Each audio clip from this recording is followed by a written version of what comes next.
नमस्कार मित्रांनो, स्वागत आहे नवीन व्हिडिओमध्ये। आम्ही आता निघालो बाहेर भटकंती करायला। वीकेंड पुण्याच्या जवळपास चाललो देवदर्शनासाठी। बेसिकली तिरुपती बालाजी म्हणजे प्रति बालाजी।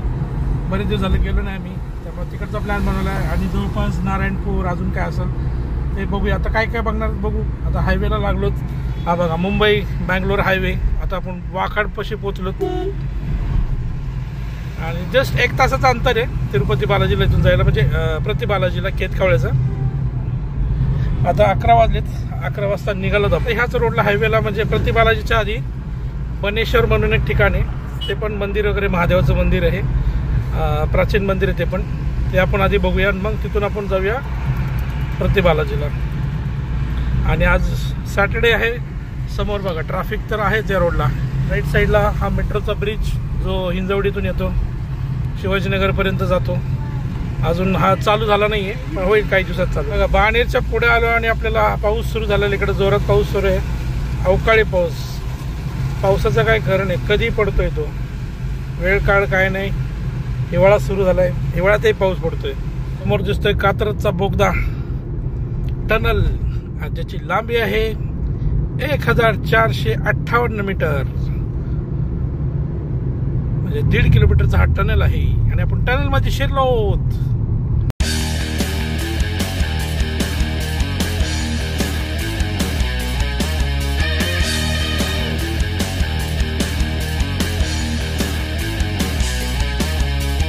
आणि फायनली आपण बोगद्याच्या बाहेर आलोत।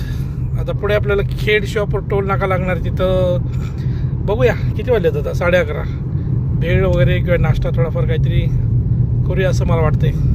काय म्हणता, करायचा का रे नाश्ता? अरे होय, अरे नाश्ता करायचा का वेदा? नाश्ता वगैरे करायचा का, थांबायचं का? भेळ वडापाव पाणीपुरी, आपलं पाणीपुरीच म्हणतोय, मिसळ वगैरे असं आलो तर खेड शॉप टोलला केला। समोर गर्दी आणि आता बघा पेरूवाले वगैरे, परत बॉबी वगैरे विकायला येतात, बरेच थांबलेले असतात। खेड शिवापूर टोल नाक्याच्या पुढे येऊन आता हे लेफ्ट साईडला कैलास भेळ दिसते या साईडला। चला आता गाडी पार्किंगला लावले आणि या इकडे आहे हे कैलास भेळचं फूड कोर्ट आहे। I think me first time आलो ह्या फूड कोर्टला। समोर इथं आहे मेनू, वेगवेगळे कुपन्स आपल्याला घ्यावं लागतात। इकडं वेगवेगळे काउंटर्स आहेत त्या साईडला, साऊथ इंडियन, महाराष्ट्रीयन, पावभाजी वगैरे असं वेगवेगळ्या काउंटरवर जाऊन आपल्याला ऑर्डर घ्यावं लागतं। मटकी भेळ घ्यायला थांबलो। मटकी भेळ इथली कैलास भेळची स्पेशल। याकडे 2 वडापाव आहेत आपले, या इकडे उत्तप्पा एक मागवलेला आहे आणि या इथे पावभाजी वेदासाठी। आता एवढं सगळं आपल्याला नाश्ता संपवायचा आहे।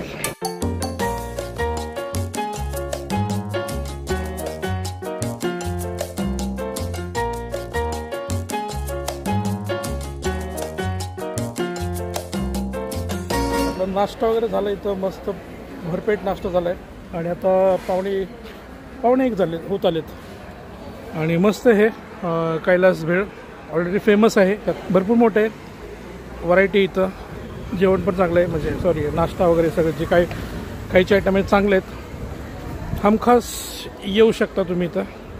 2 मिनटात गाडी काढू आणि जाऊया बनेश्वरला, तिथून मग प्रति बालाजी।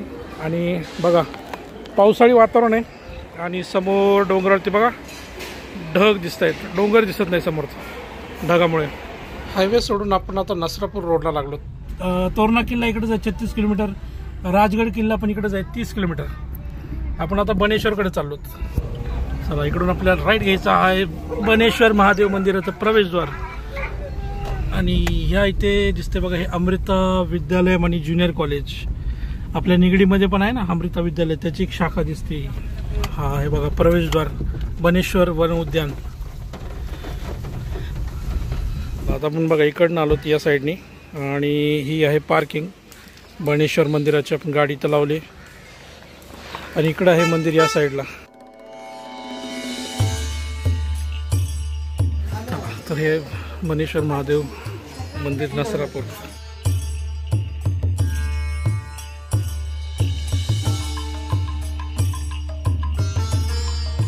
बघा हे इथं दरवाजातून एंट्री केली की इथं पूर्ण इन्फॉर्मेशन आहे मंदिराबद्दल।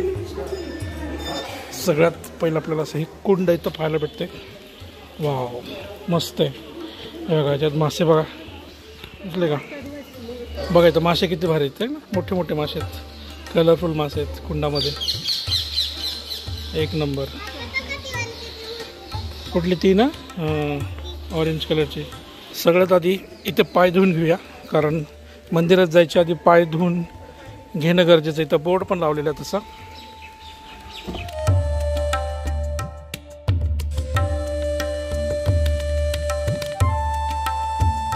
इकडे एक कुंड आहे आणि इकडे पण एक कुंड आहे आणि तिथे बघा तिथून गोमुखातून पाणी येते. बघा भरपूर कासवे आहेत, दिसले का?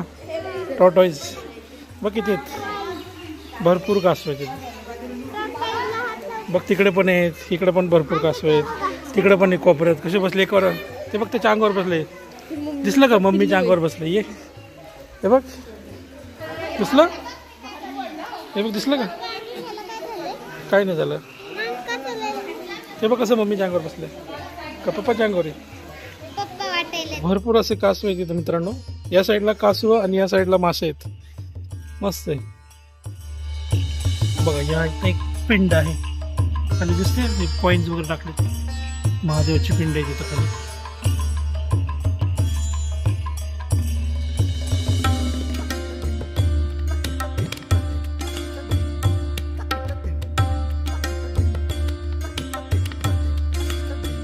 इन्स्ट्रक्शन्स पण दिलेले की मंदिरामध्ये काय अलाउड आहे आणि काय अलाउड नाही आहे.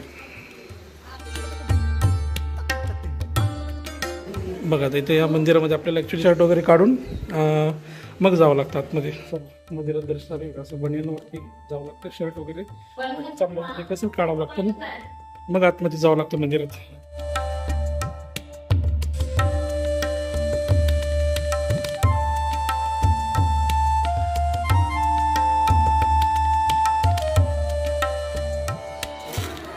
आता मंदिरात जेव्हा आपण दर्शन घेऊन आलो, त्याबद्दल सांगायचं झालं तर हे स्वयंभू मंदिर आहे असं म्हणतात. पेशवेकालीन मंदिर आहे, म्हणजे पांडवकालीन मंदिर असं त्या काकू म्हणल्या. पांडवांच्या काळातले जेव्हा थोरले पेशवे ह्या इकडे भोर संस्थानाकडे आले होते, तेव्हा त्यांना हे मंदिर दिसलं आय थिंक वाईट अवस्थेमध्ये. मग त्यांनी ठरवलं की ह्या मंदिराचा जीर्णोद्धार करायचा, म्हणून त्यांनी नानासाहेब पेशव्यांनी ह्या मंदिराचा जीर्णोद्धार केला 17व्या शतकामध्ये. आणि मग तेव्हापासून हे मंदिर चर्चेत आलं. म्हणजे प्राचीन मंदिर आहे, जुनं मंदिर आहे. शर्ट वगैरे काढून जावं लागतं ते कशासाठी, तर मंदिराचं पावित्र्य राखलं पाहिजे. म्हणजे आपण इथं कसं आत गाभाऱ्यामध्ये आपल्याला प्रवेश आहे, मग आपण बाहेर नाही येतो इकडं तिकडं फिरून, आणि मग तसंच जाऊ नये या अर्थाने त्यांनी आतमध्ये जाताना काय म्हणतात शर्ट वगैरे काढून मग आत जायचं. म्हणजे जी काय आतली पॉझिटिव्ह एनर्जी आहे, ऊर्जा आहे, ती आपल्याला मिळावी अशा दृष्टिकोनातून आतमध्ये शर्ट वगैरे अलाउड नाही आहे. चांगलं एकंदरीत मस्त आहे मंदिर, जुनं आहे, प्राचीन मंदिर आहे. मंदिराच्या साईडने तुम्हाला आपल्याला असं हे दिसेल, पाणी जाण्यासाठी वाट केलेली आहे मंदिराच्या चारी बाजूने, डिझाईनसारखं असं, जेणेकरून पाणी वाहत जाईल.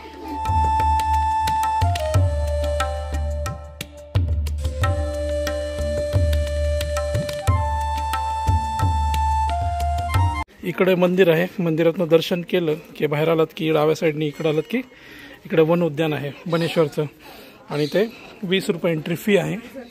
तर 20 रुपये एंट्री फी देऊन आपण आतमध्ये जाऊ शकतो.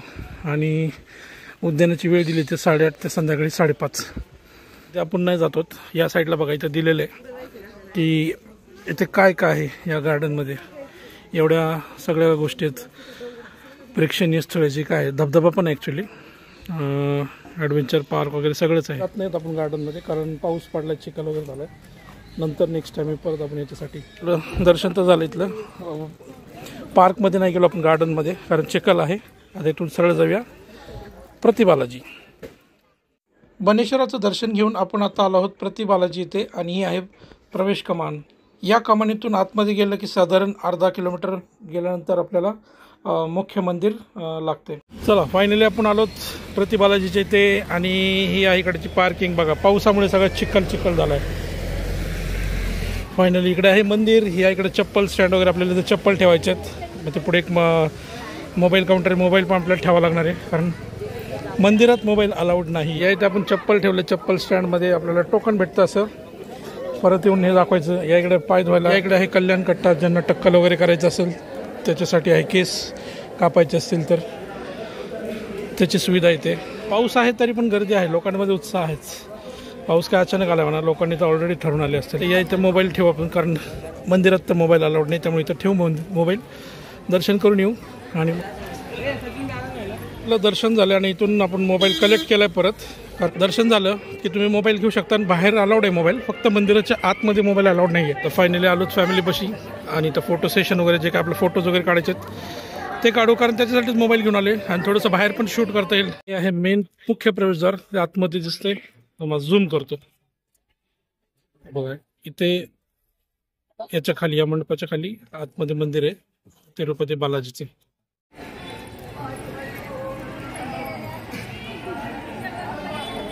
झालं आपलं दर्शन वगैरे आणि आता इथून निघूया नारायणपूरच्या दिशेने. बघू आता इथं बाहेर दुकान वगैरे आहेत, तिथं बघूया काही शॉपिंग वगैरे करायचं आहे. या स्टॉलवरचा रानमेवा पाहून अक्षरशः तोंडाला पाणी सुटलं आणि इथून खरेदी करायचा मोह काय मला आवरला नाही. त्याच्यामुळे आम्ही इथून आवळा, चिनीमिनी बोरं आणि मस्त मसाला आणि मीठ लावलेली कैरी घेतली. प्रति बालाजीचं दर्शन झालं आपलं आणि इथून नारायणपूर जवळच आहे. ऑन द वे आहोत नारायणपूरला. आणि बघा समोर वातावरण कसलं झालंय, समोरचा डोंगर जो आहे तो दिसेनासा झालाय, पूर्ण धुका आलाय त्याच्यावरती. पाऊस चालू आहे भरपूर आणि घाट आहे, चढ आहे, त्यामुळे थोडंसं ट्रॅफिक आहे.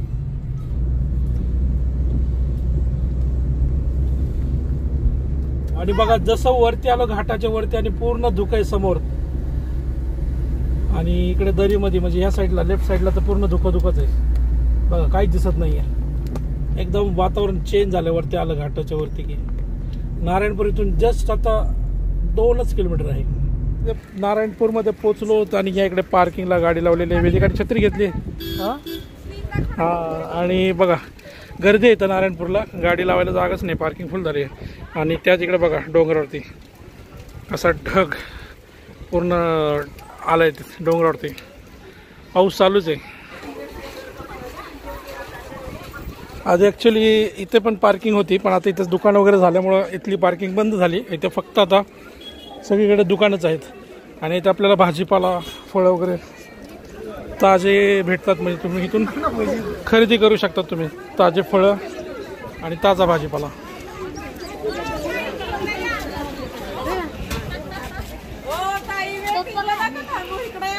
बघा सगळीकडे फळं वगैरे, पेरू आहेत, अंजीर आहेत.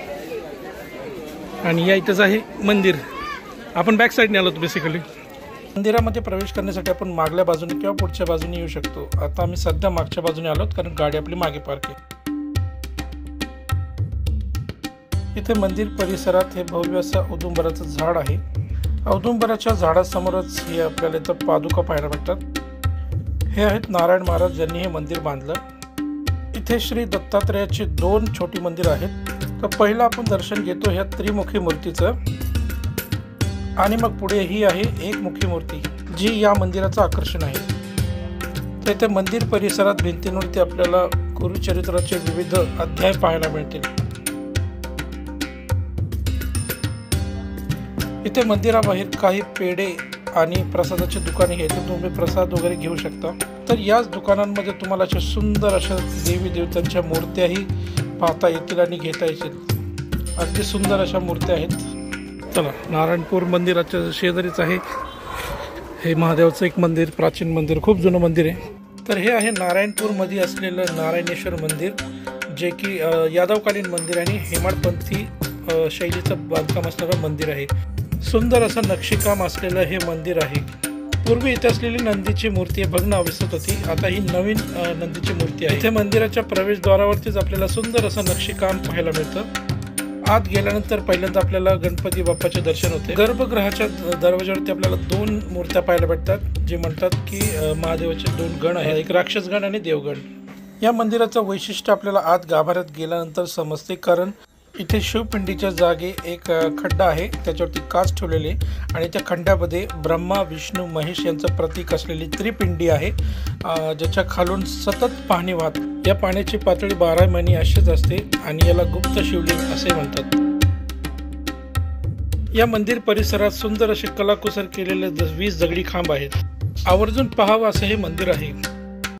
बघा या साईडला डोंगर आहे, म्हणजे पुरंदर किल्ला बेसिकली इकडे दिसतो एरवी उन्हाळ्याचा, पण आता धुका असल्यामुळं काहीच दिसत नाही, पूर्ण धुकं झालं. डोंगर दिसना ना, काही दिसना, पूर्ण धुकं. नारायणपूरमध्ये आपलं दर्शन झाले आणि आपण निघालो होतो सासवड त्या दिशेने. आता आपण सासवडच्या पुढे आलोत आणि आता डायरेक्ट आता घरी जाऊ, कारण पाऊस चालूच आहे इकडं. सासवडमध्ये मंदिर बघायचं होतं, ते बघितलं आपण, पण पाऊस पण चालू होता कंटिन्यू. त्याच्यामुळे म्हणलं आता खाली उतरा, मग पावसात भिजा वगैरे, त्याच्यामुळे नको म्हटलं. आता डायरेक्ट आपण घरी निघतोय. अशी होती आजची ट्रिप, 1 डे ट्रिप. पुण्याच्या जवळपास जे काही धार्मिक स्थळ होते ते आपण कव्हर केले. आय होप व्हिडिओ आवडला असेल तर लाईक करा, शेअर करा, सबस्क्राईब करा, कमेंट करा, हाईप करा. बघा पाऊस चालूच आहे. आपण दिवेघाट उतरतोय आणि या साईडला बघा, लेफ्ट साईडला डोंगर फोडला. ॲक्च्युली हा रस्ता मोठा करण्यासाठी काम चालू आहे अजून दिवेघाटाचं. हे काय, या साईडला एकदा हा मोठा झाला ना दिवेघाट की मग मस्त होईल. आणि मागचा रस्ता भरपूर चांगला झाला आहे, बारामतीपर्यंत आय थिंक चालू आहे का मला माहीत नाही, पण सासवडच्या पुढे एकदम 1 नंबर हायवे सारखं झालं आता. बघा ना मित्रांनो, हा दिवेघाट किती फोडलाय, म्हणजे पूर्ण अलीकडपर्यंत हे केलंय, रस्ता केलाय, म्हणजे किती लांबपर्यंत फोडलाय त्यांनी. दिसला का इथपर्यंत? फोडला म्हणजे तोडला नसत म्हणतात. हा डोंगर पूर्ण फोडलाय त्यांनी, बघा सगळं इथपर्यंत आलाय. म्हणजे किती मोठा रस्ता होणार आहे हा. 4 पदरी होईल बोलतो, इकडला 4 तिकडला 8 पदरी कदाचित, हा माहित नाही, पण भरपूर डोंगर त्यांनी फोडलाय.